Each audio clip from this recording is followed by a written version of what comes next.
Om Shri Sai Ram. गजमुख गजमुख Gananatha, गजमुख गजमुख Gananatha, सुरमुनिवंदित गुणशीला,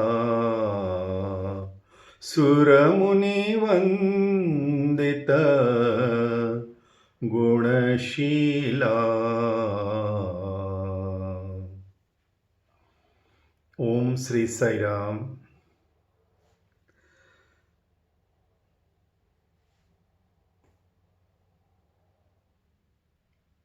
Once Uddhava,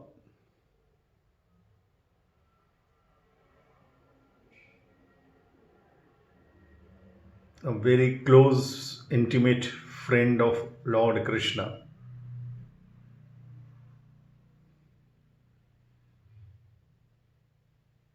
he was angry and upset with his friend Krishna. He said, Krishna, you call yourself as family and friend of Pandavas, and you did not care to save the honor of Draupadi. You did not even care to protect them when they were losing the game. You did not intervene when they needed you the most.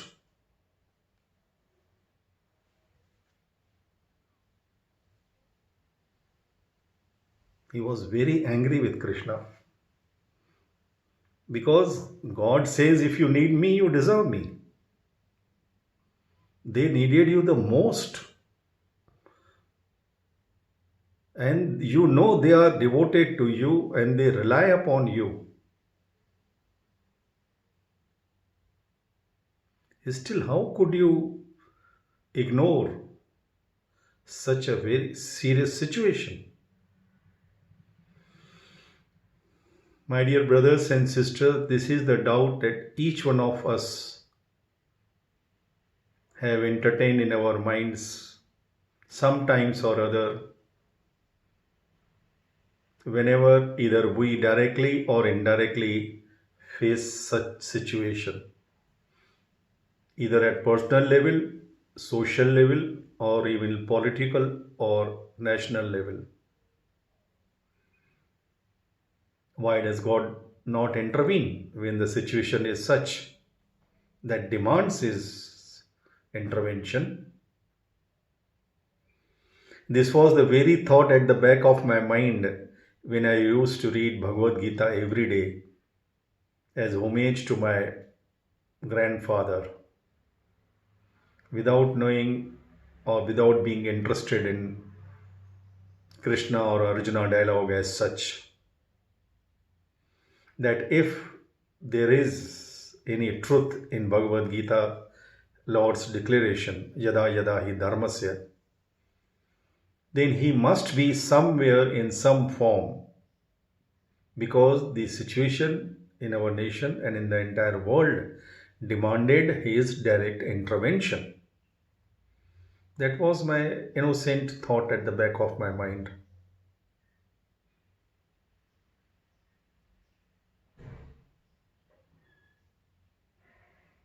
We also, as Sai devotees, many a time say, Oh Lord, oh Swami, why you're not listening to us? We need you, we deserve you, what not? Here the Krishna's reply is enlightening and at the same time uplifting.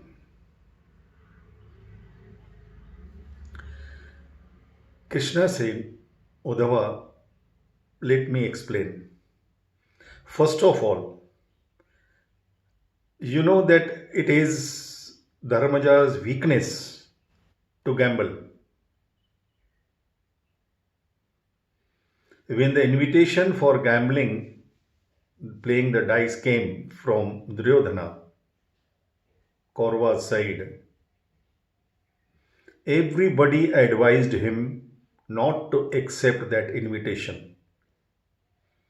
But because he had that itching, even that his brothers told him to at least consult me. But because he had that itching to play, he put forward and he started quoting Dharma, what suited him to satisfy his weakness. That is what most of the rulers do. They say power corrupts.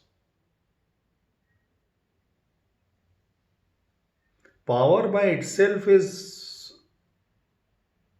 harmless.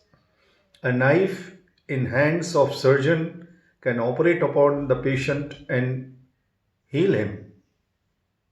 Knife in the hands of a housewife can cut vegetables to cook food for the family. But why knife in hands of a butcher or a criminal can do harm to anybody and everybody. The fault is not with the knife. The fault or the favor is, or the glory is in the hands that hold the knife.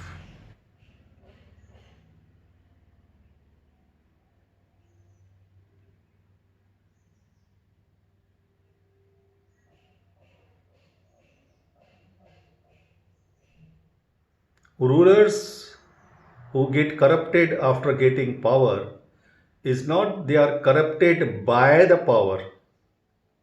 They are corrupt in their DNA. Only thing, they did not have an opportunity or means to get corrupted. Once they occupy the position of authority, then their subconscious mind, their inner DNA starts working. Power provides them an opportunity to serve or to rule,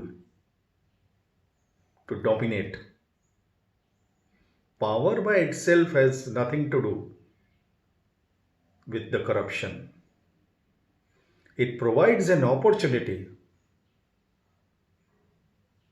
but very few noble souls can digest it. That is why character is most important.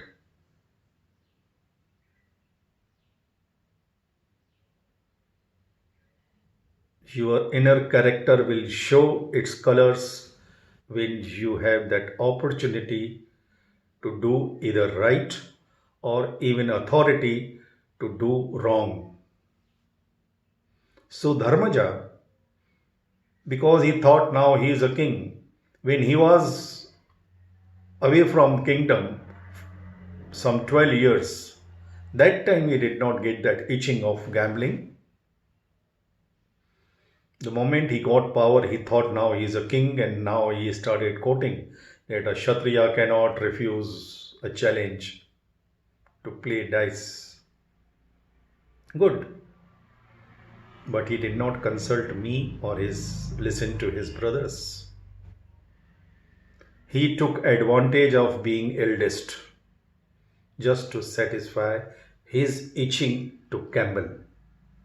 That is mistake number one. Having accepted, he should have at least taken me along with him. But he did not care because he knew in his heart that Krishna would not approve of this. Many times we know in our hearts, Swami will not approve of this. God will not approve of this. My Guru will not approve of this. That is why we confine God in temples, churches, and mosques, so that we can play our game. Our minds can play their game without involvement or intervention of our Guru or God. We go to them only when we are caught, when we are in difficulty. Otherwise, we enjoy playing the game. That is our itch. And like Dharmaja, we also think that we have to face the challenges. How can we run away from that? Hmm. That is the trick of human mind. So he went there, and just before starting the game, Duryodhana, who is actually wiser than Dharmaja in every respect, he is better administrator, a better politician, a better king also. He knows his limitations. He knows what he can do, what he cannot do. He knew that he cannot defeat Dharmaja in this game. So what he did?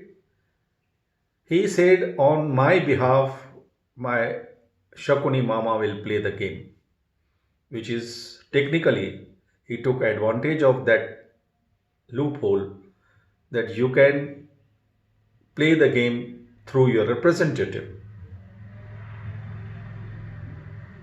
Even at that point, if Dharmaja was humble enough to accept that he cannot defeat Shakuni because he is cunning, he is more clever, he could have put forward his condition saying, if you can nominate Shakuni to play on your behalf, I will nominate Krishna on my behalf to play the game. Now tell me, Uddhava, if he had done that one small baby step, if he had been that humble to know that he cannot do everything, and if I had played on his behalf with Shakuni, tell me, what would have been the result of the game? Uddhava said, of course, you would have won the game for Pandavas. That is the mistake we all do. Our little false egos, they tell us, hey, we can do. Why to trouble Swami for these small things? Why to involve him in these small matters? We can take care. Our mind will even play this game as if we are being very concerned about the Lord. We don't want to trouble him for every small thing, and we want to do our best. He will do the rest. Like that, we go on convincing ourselves. But the main thing is the itch of the ego to be called the doer. The idea of doership, the idea of ownership, exclusively belongs to the cosmic authority Satya Sai. But our minds, our ego, our arrogance, or our ignorance makes us believe that we are co-sharers. We can also, God has created us, He has given us buddhi, discrimination. What not? Manchidi, very nice. Of course, He has given. But that discrimination, Swami said, should be used fundamental discrimination, not that superficial discrimination. Go to the fundamentals. The eyes cannot see, the ears cannot hear, the hands cannot move without the power behind it. Swami told me once in an interview which was published in Sanatana Sarthi, a group interview. There I asked him this question that I want to work with you. He said, whatever work you are doing is my work. When you cut the cloth with the scissor, who cuts the cloth? Not the scissor. It is hand behind the scissors that cuts the cloth.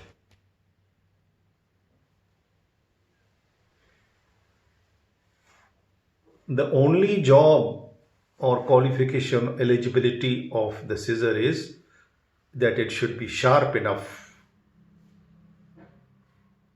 to be able to cut. But what to cut, how to cut, where to move. And Swami said, you keep the cloth and keep the scissor. Let us see who cuts what. It is hand behind the scissors that cuts the cloth. This is fundamental discrimination. If we apply this fundamental discrimination, what Swami also calls common sense, then we would know that we cannot be the doers. We are performers. There's a difference between a performer and doer and decider and director. We are performers. Perform we must, but decide we must not. As I mentioned in my previous talk, even in big corporate offices, in the government offices, the lower staff, even up to the top managerial level, on any important, unimportant issue, they will not take independent decisions unless it is a routine job. For any new decision, for any strategic decision, they will wait for the instructions from the boss, and the boss will wait for his boss, and his boss will wait for the ultimate boss. Same way, the senses will ask us to do many things. The mind will ask us to do in different ways. The intellect also will tell us to do this way or that way. But our intellect is not the ultimate boss. He alone is. We have to keep connected with him 24/7.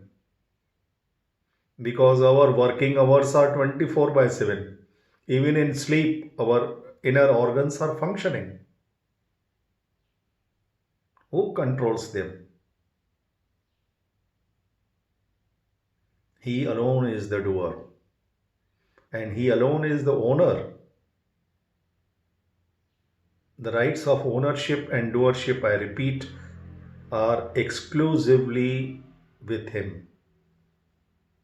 He decides, he provides, he directs, he protects.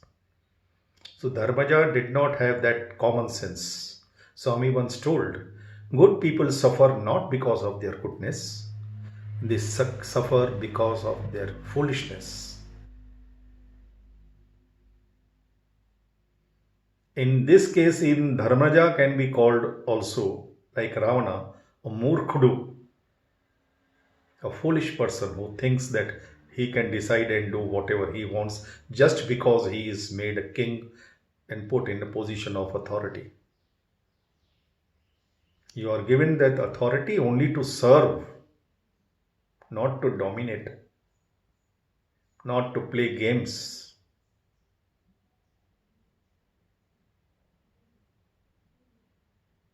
And when we say serve, service, Swami told, as I told in Dharmashatra, Swami defined, service is love in action, love in thought, love in your words. That is seva, that is service. Service is not quarreling, fighting, competing, making strategies.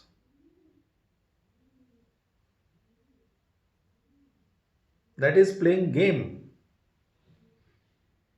Today's rulers have their war rooms to form strategy, manipulations, management. This is not the job of person who wants to serve.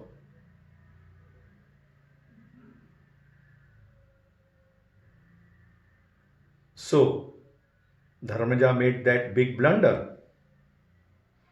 And when he started losing, he even forgot his fundamental discrimination that he cannot put his brothers at stake.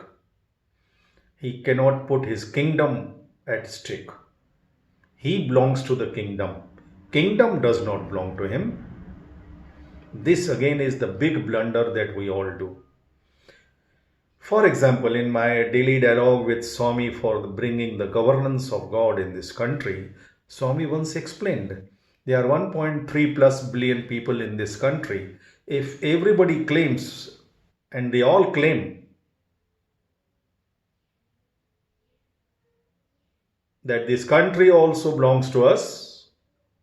We are the stakeholders of this country. Apparently, they are right. This country belongs to everyone. There is no doubt on that. Our constitution has given us that right. It is a fundamental right. All the resources of this country belong to each and every one of us. And if by that formula, the resources of this country are divided into 1.3 billion parts,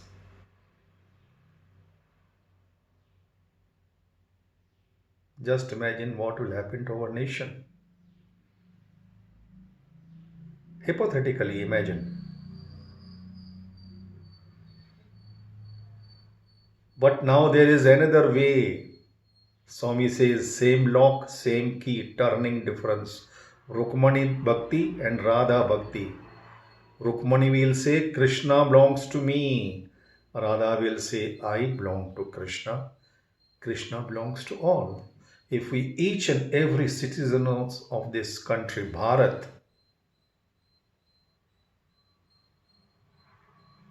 honestly feels and proclaims that I belong to this country,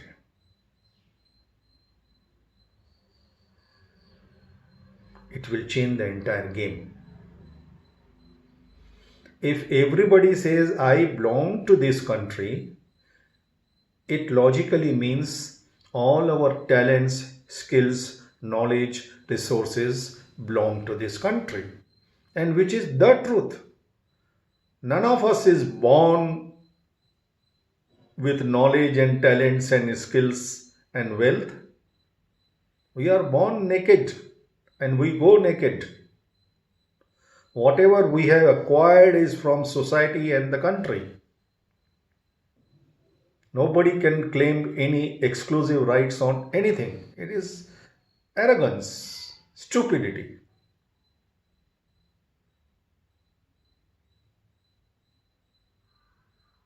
When Kaushalya welcomed Rama after 14 years of exile with the words that, welcome, O King Rama, after killing the greatest of the great Rakshasa kings, Ravana. Glory to you. Rama said, no ma, no mother, I did not kill him. His ego, his arrogance, they killed him. The very thought of doership and ownership, they are the weapons which will kill the person who owns them. It is an irrevocable law of nature.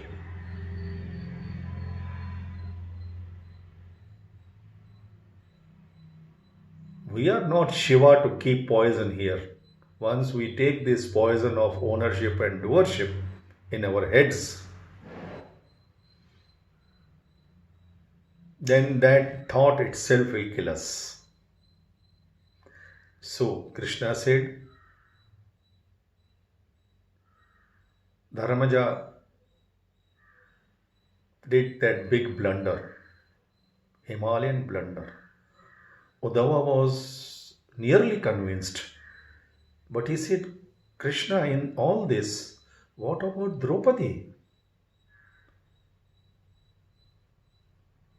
You are her Sakha, she is your Sakhi, the best friend. Why should she be humiliated? Why should she suffer this humiliation, ultimate humiliation for any woman? To be brought in open court in front of all the kings and disrobed of her clothes in front of everybody. There cannot be justification for that. Krishna said, what can I do? Even though Dharmaja did not invite me, I was waiting all the time behind the pillar, waiting for his call. Even I was there when Draupadi was being dragged. But she also, that moment, in that point in time, forgot to call me at first because her anger, her frustration, her false ego made her so angry that she wanted to curse everybody.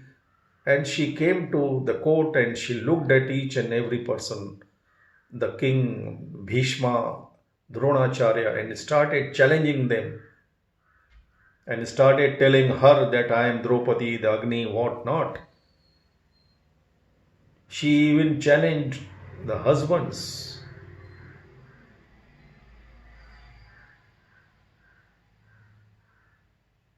But when she failed in getting support from any corner, that time she had sense enough to rely upon me. And the moment she surrendered and called me, leaving her ego, her arrogance, her anger, her revenge, they are the obstacles. My grace flows like rays of sun. Your the sense of revenge and anger and hatred, they block my grace. What can I do? The moment she surrendered, instantly I manifested myself and for her infinite grace in form of infinite length of sari, the cloth, to protect her honor and to tell the world that she is protected by me. Now tell me, Uddhava, what is my mistake? Like Swami Krishna said, what can I do? मैं क्या कर सकता हूँ? This is the mistake we all do, my dear brothers and sisters. Even among the rulers, not only in India but all over the world. Not political rulers alone, but even the big corporate, big people everywhere. They all know in their hearts. Even Islamic countries, I have given that talk separately. They also know that Satya Sai is Allah, He is supreme. Everybody knows. But nobody wants to let go the game, that itching to play, to rule, to dominate. Nobody wants to surrender. Nobody wants to give up the rights of ownership and doership. Swami once told me in that dialogue of Arjuna Krishna that you all so called scientific minded persons of this modern education, do you not know this fundamental fact that Earth rotates 24 by 7 around its own axis and around the sun? Yet you fight for immovable property on this very earth which keeps moving, rotating around its own axis and around the sun all the time. And you fight for line of control, the immovable properties. Knowing that earth is never immovable, it moves around. Where your scientific knowledge goes at that point in time?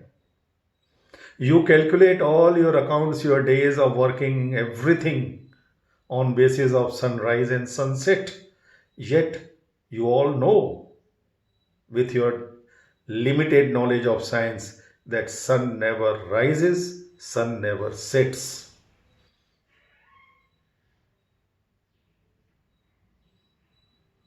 All your calendars are functioning with relationship to sunrise and sunset. And you call this foolishness as sign of your progress.